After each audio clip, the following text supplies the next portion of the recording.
molt bona tarda a tothom. Avui, quan parlem d'ocupacions, ens allunyem completament del moviment social i polític dels anys 60 que feia servir la K com a símbol contracultural per denunciar la manca d'espais comunitaris i defensar sistemes d'organització alternatius. Avui, una ocupació no és més que una forma d'accedir il·legalment a un habitatge aliè sense autorització de la propietat i sense abonar cap lloguer. Junts sabem bé que en l'actualitat l'habitatge és un dels problemes més ingents que els poders públics tenen sobre la taula. Tots som conscients que les causes d'aquest dèficit són nombroses i diverses: l'augment i els canvis demogràfics, la mobilitat del món rural cap a les ciutats, un món global cada dia més proper i accessible, per exemple, amb el turisme, i l'enorme poder d'atracció econòmic o d'innovació d'algunes ciutats, etc. Però no abordarem avui aquí totes aquestes causes. Però el que sí és innegable és que algunes polítiques recents han aguditzat el problema que implica la minsa construcció de nou habitatge, ja sigui per la manca d'estímuls, la penalització urbanística o problemes d'inseguretat jurídica. Han resultat contraproduents o, com a mínim, gens efectives. Avui ningú pot defensar que és més fàcil accedir a un habitatge ara que fa 10 anys. Els joves ja no es poden emancipar.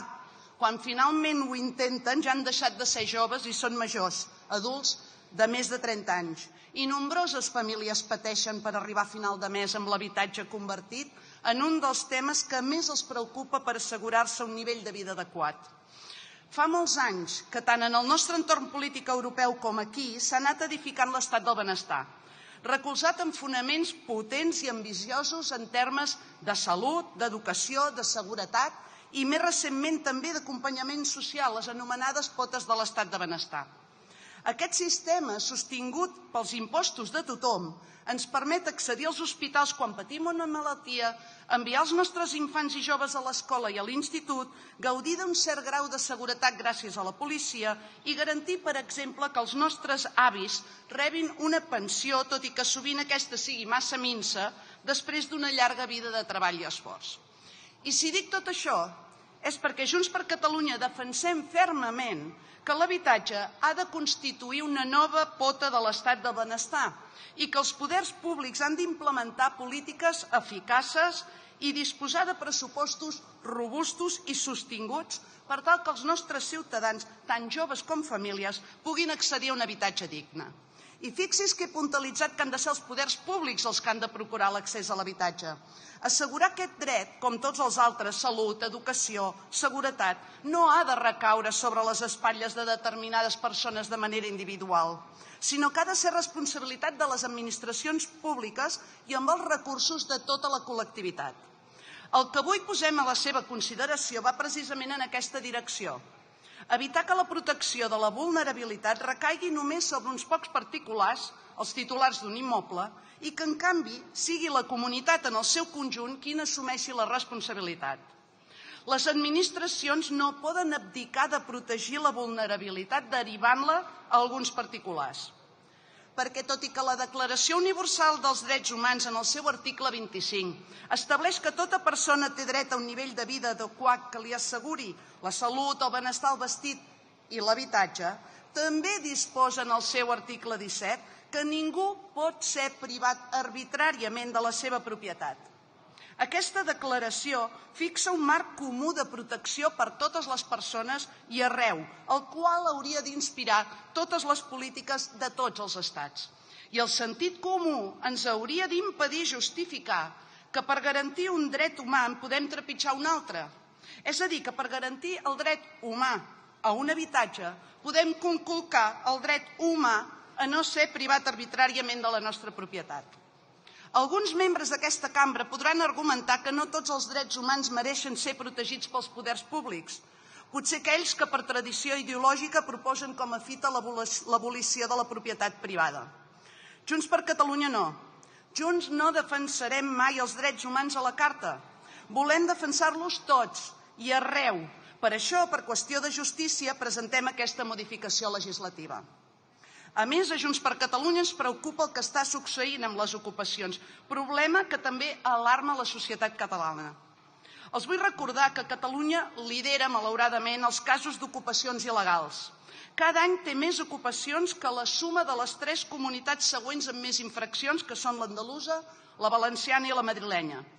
Segons dades oficials facilitades pel mateix govern de la Generalitat de Catalunya fa un mes i escaig, l'any 2022 es van registrar 9.477 noves ocupacions. El 2023, 9.247. I fins al juny del 2024 ja se n'havien registrat 5.364. Tot apunta que el 2024 es tancarà amb una dada rècord de més de 10.000 ocupacions. Així, lluny de reduir-se, aquestes xifres indiquen que el problema està augmentant. En segon lloc, s'estima que el 96% de les ocupacions afecten habitatges buits, mentre que el restant 4 afecta domicilis. I els recordo, ja ho saben, que en el concepte de domicili s'inclou també la segona residència. Doncs bé, la immensa majoria d'aquest 4% es refereix a ocupacions de segones residències i no d'habitatges habituals. Aquestes són les dades reals. Cada any a Catalunya, 2,5 habitatges de cada 1.000 són ocupats, ni més ni menys. No ha sigut neutre, per altra banda, el biaix discursiu d'alguns actors polítics i activistes mediàtics de l'extrema esquerra que, juntament amb la permissiva resposta legal i judicial, ha contribuït en els darrers anys a la proliferació d'ocupacions il·legals. Però són certs alguns discursos populistes que alarmen la ciutadania suggerint que qualsevol persona que surti de casa fàcilment es pot trobar el seu domicili ocupat? No, i les dades ho desmenteixen. Això, però, no significa que el problema no sigui greu ni que no generi múltiples conseqüències negatives. Avui, nombroses ocupacions estan vinculades directament a la delinqüència. Els ajuntaments i la policia confirmen que abunden i creixen els habitatges ocupats per xarxes de narcotràfic, que els utilitzen tant per fabricar com per distribuir substàncies estupefaents. Xarxes delinqüencials que se senten protegides i fins i tot estimulades per la manca de resposta judicial davant de les ocupacions. Aquesta realitat té un efecte pervers sobre els veïns. I aquesta realitat té un efecte pervers, efectivament, sobre els veïns del seu entorn, generant conflictes de convivència i d'inseguretat. I això precisament succeeix més en els barris més febles. També hem vist com han proliferat organitzacions més o menys complexes, més aviat menys, també delictives, que es dediquen sistemàticament a forçar entrades, ocupar habitatges i cedir-los a terceres persones a canvi d'un preu d'entrada, que es pot situar ara ja a partir dels 3.000 euros, o d'un lloguer il·lícit, òbviament, mensual. A sobre, en molts casos, els ocupants realitzen connexions fraudulentes per accedir als subministraments i no fan front a les despeses comunitàries ni en tenen cura, cosa que degrada les comunitats i posen en risc, per exemple, d'incendis o de fuites de gas, no només els propis ocupants, sinó els veïns de la mateixa comunitat. En definitiva, l'ocupació d'immobles està generant un mercat negre de lloguer i d'accés a l'habitatge, que posa en perill especialment aquelles persones més vulnerables, perpetuant la pobresa i la dependència respecte de bandes professionals de l'extorsió. Però els efectes negatius no acaben aquí. La tebiesa judicial ha afavorit l'aparició d'empreses poc escrupoloses que han convertit el desallotjament dels pisos ocupats a preus abusius en un negoci molt rendible també i sovint molt poc ètic.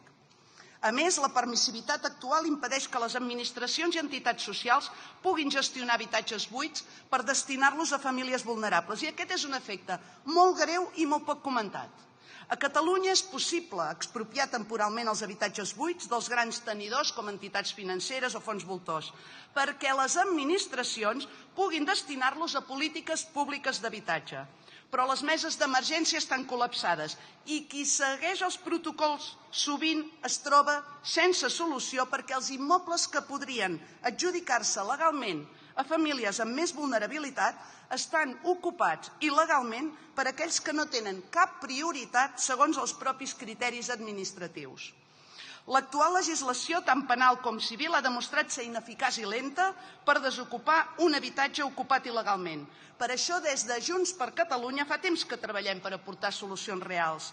Al gener del 23 ja vam aconseguir aprovar al Parlament una iniciativa legislativa que permet als ajuntaments catalans instar judicialment el desallotjament quan l'ocupació alteri la convivència, l'ordre públic o malmeti l'edifici. Però això no és suficient. Per donar una solució definitiva al problema, cal modificar diverses lleis des d'aquest hemicicle, que de moment és qui encara té les competències. Com hauran pogut comprovar, la modificació que proposem no té com a objectiu augmentar les penes ni les sancions, sinó assegurar que la propietat pugui recuperar urgentment la possessió del seu habitatge que li ha estat manllevat il·lícitament. Tots vostès ja saben que aquesta proposta ha estat formulada pels il·lustres col·legis d'advocats de Barcelona, Madrid i Màlaga en col·laboració amb l'Institut I+Dret i inclou un conjunt de modificacions, bàsicament tècniques, als àmbits penal i civil. Aquesta proposta està orientada a la recuperació ràpida de l'immoble ocupat en la mateixa línia que la majoria de països del nostre entorn democràtic, que han introduït vies legals per recuperar un immoble ocupat en un termini molt breu, entre 24 i 48 hores des que es té coneixement de l'ocupació, i que permeten que el desallotjament sigui gestionat per la pròpia policia sempre que hi hagi denúncia del titular i aquest acrediti tenir títol habilitant. Així ho estan fent ja, per exemple, països com Holanda, França, Alemanya, el Regne Unit, Itàlia, entre d'altres. Han pogut comprovar com el paquet de mesures que proposem van dues línies. En l'àmbit penal prioritzem la desocupació ràpida davant l'increment de les penes. També es proposa que la policia pugui desallotjar l'immoble ampliant l'abast del concepte de flagrància. Així mateix també s'empodera la policia per tal que si té notícia d'una ocupació notifiqui els ocupants que poden ser desallotjats encara que no compareguin al jutjat, podent-se celebrar el judici de manera immediata en el jutjat de guàrdia. En l'àmbit civil, les mesures que proposem també van encaminades a reforçar les mesures cautelars en cas d'ocupació il·legal, introduint nous mecanismes a la llei d'enjudiciament civil. En definitiva, aquest és un problema que preocupa la ciutadania i del qual els poders públics ens n'hem d'ocupar. En cap cas hem d'alimentar el problema com fan alguns. Junts no ho farem, però tampoc amagar-lo com fan d'altres. La ciutadania vol respostes contra les ocupacions i la nostra obligació és donar-los-hi. Moltes gràcies.